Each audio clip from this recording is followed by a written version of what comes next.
অভিশাপ দিয়ে বললেন, আজ থেকে মেঘলোক হতে তোমার নির্বাসন। বরুণ রাজার দ্বীপে তুমি ছেলের মেয়ে হয়ে জন্মাবে। সেবা ও যত্নে যদি তোমার ছেলে মা বাবাকে খুশি করতে পারো, তবে 14 বছর পরে আবার তুমি মৃত্যুকে ফিরে আসতে পারবে। বরুণ রাজার দ্বীপে এক গরিব জেলের বাড়িতে মেঘমালা জন্ম নিল। জেলে ও জেলেনি বুড়ো বয়সে ওর একটি মেয়ে। আদর করে তার নাম দিল সাগরী। মেয়ের রূপে যেন গুণেও তেমনি। সাগরীর সেবা যত্নে তার বাপ মা খুব খুশি। তার সবই ভালো, কেবল বর্ষাকালে যখন ছায়া আসত ঘনিয়ে পুবের মাঠে আর গুরু গুরু শব্দে মেঘের মাদল উঠত বেজে, তখন সাগরী বসে থাকতো কেমন যেন আর মোনা হয়ে। এইভাবে কেটে গেল বছরের পর বছর। সাগরী এখন 13 পেরিয়ে 14-এ পা দিয়েছে। আষাঢ় মাসে তার 14 বছর পূর্ণ হবে। সেদিন ছিল রবিবার। কোন ভোরে উঠে জেলে তার ডিঙি নৌকো ঠেলে মাছ সমুদ্রে চলে গেছে মাছ ধরে আনতে। মায়ে মেয়েতে উঠোনে বসে জাল বুনছে। এমন সময় এলো কাল বৈশাখীর ঝড়। ঈশান কোণ থেকে সিঁদুরের মেঘ হু হু করে দৈত্যের মতো ছুটে এলো। ঢেউগুলো ভয় আছাড় খেয়ে পড়লো ওর গায়ে। গামচিলগুলো পাখার ছাপড় দিতে দিতে অতি কষ্টে ডাঙার দিকে উড়ে এলো। ঝড় আসছে দেখে জেলের দল এলো যে যার বাড়িতে ফিরে। ফিরল না কেবল সাগরীর বাবা। সাগরী আর তার মা প্রদীপ জ্বালিয়ে সারা রাত চুপ করে বসে রইল। ভোর হয় হয় এমন সময় কে যেন দরজা ঠেলে ডাকলো, সাগরী! তাড়াতাড়ি দরজা খুলে সাগরী দেখে তার বাবা, আর কোলে তার 15-16 বছরের সুন্দর একটি ছেলে। জেলেনি বিছানা পেতে ছেলেটিকে শুইয়ে দিল। দেহে তার চেতনা নেই, সমস্ত শরীর নীল হয়ে গেছে। সাগরীর সেবায় অনেকক্ষণ পরে তার জ্ঞান হলো। চোখ মেলে যে সে দেখে সে একটি কুঁড়ে ঘরে শুয়ে আছে। পাশে তার পরমা সুন্দরী কন্যা। জেলে তখন সব কথা বলল। সে যখন মাছ দরিয়ায়, তখন এলো ঝড়, নৌকা ডোবে আর কি। যত সে ডাঙার দিকে এগোতে চায়, ততই পাহাড়ের সমান উঁচু উঁচু ঢেউ তার পথ আটকে দাঁড়ায়।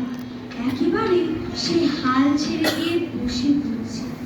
হঠাৎ দেখে একটা কাঠ এসে ডিঙির গায়ে ঠেকলো। সেটা আঁকড়ে ধরে একটি ছেলে ভেসে চলেছে। জেলে তাকে তার ডিঙিতে উঠিয়ে নিল। ঝড় থামলে পর 3 প্রহরের চেষ্টায় জেলে বাড়ি ফিরে এসেছে প্রাণ হাতে করে। ছেলেটির কাছ থেকে খোঁজ নিয়ে তারা জানতে পারলো সে আর কেউ নয়, বরুণ দ্বীপেরই রাজার ছেলে। নাম তার অর্ণব কুমার। বন্ধুদের সঙ্গে সে ময়ূরপঙ্খী নৌকো চড়ে বেড়াতে গিয়েছিল সমুদ্রে। ঢেউয়ের ধাক্কায় নৌকো ফেটে চৌচি। ডুবন্ত ময়ূরপঙ্খীর একটা পাটাতন ধরে কোনো মতে সে নিজেকে ভাসিয়ে রেখেছিল। তারপরে যে কি হলো তার মনেই নেই। শঙ্কুটিরই বা কি দশা হয়েছে তাও সে জানে না। রাজবাড়িতে ফেরার আগে জেলের হাত দুটো ধরে অর্ণব বলল, তুমি প্রাণ দিয়েছ, কি দিয়ে তোমার ঋণ শোধ করি জানি না। রানীমার হুকুমে জেলেকে দেওয়া হলো একটা মস্ত 7 মহলা বাড়ি।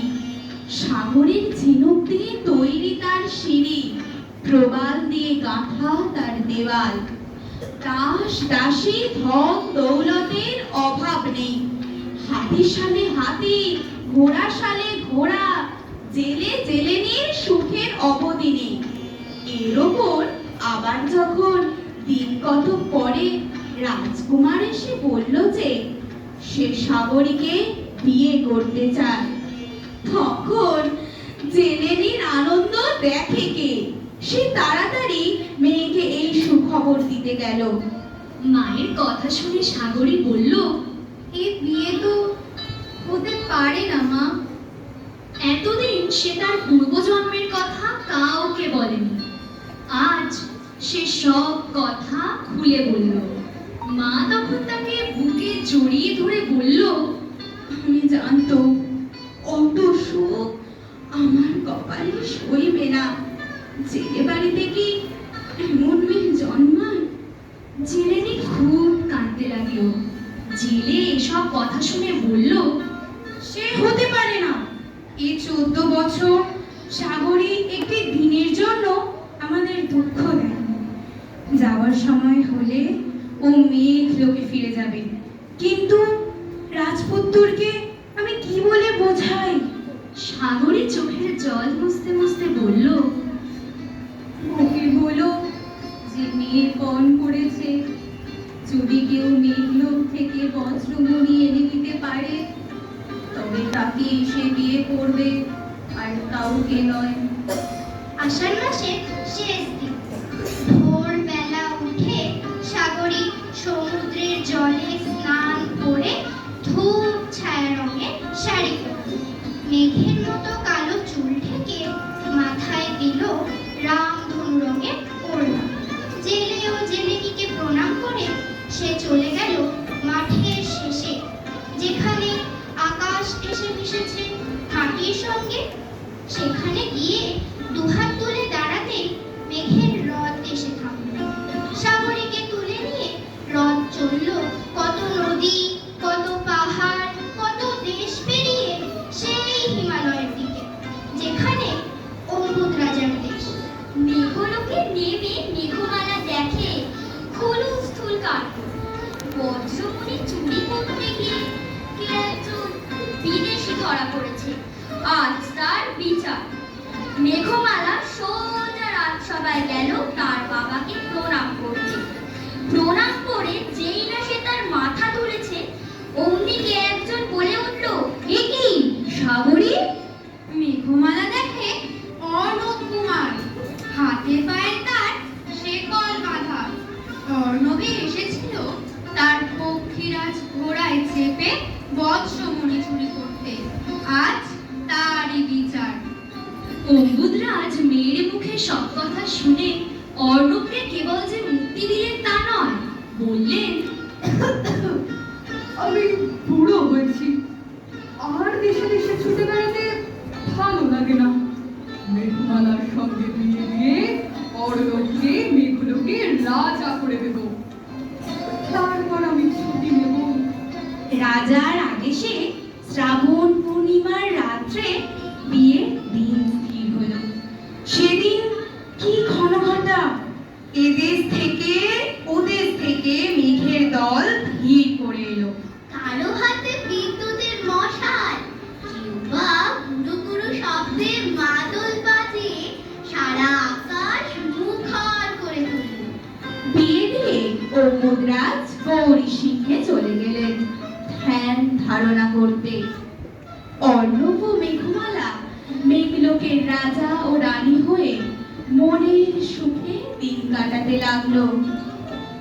দুজনে মুখোমুখি গভীর দুঃখে দুঃখী, আকাশে জল ঝরে অনিবার, জগতে কেহ যেন নাহি আর।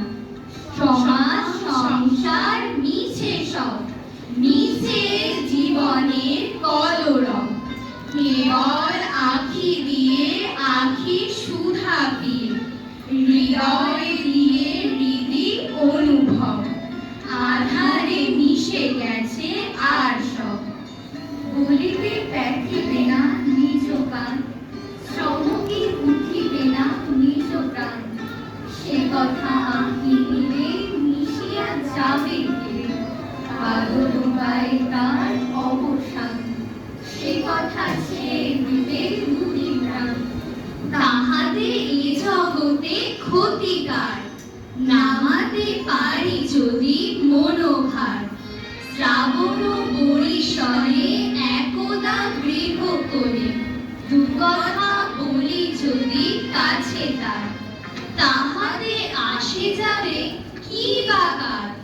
আছে তো তারপরে 12 মাস, উঠিবে কত কথা কত হাস, আসিবে কত লোক কত না দুঃখ শোক, সে কথা কোনোখানে পাবে না। জগৎ চলে যাবে 12 মাস। ব্যাকুল বেগে আজি বহেবার, বিজুলি থেকে থেকে চমকার, যে কথা এ জীবনে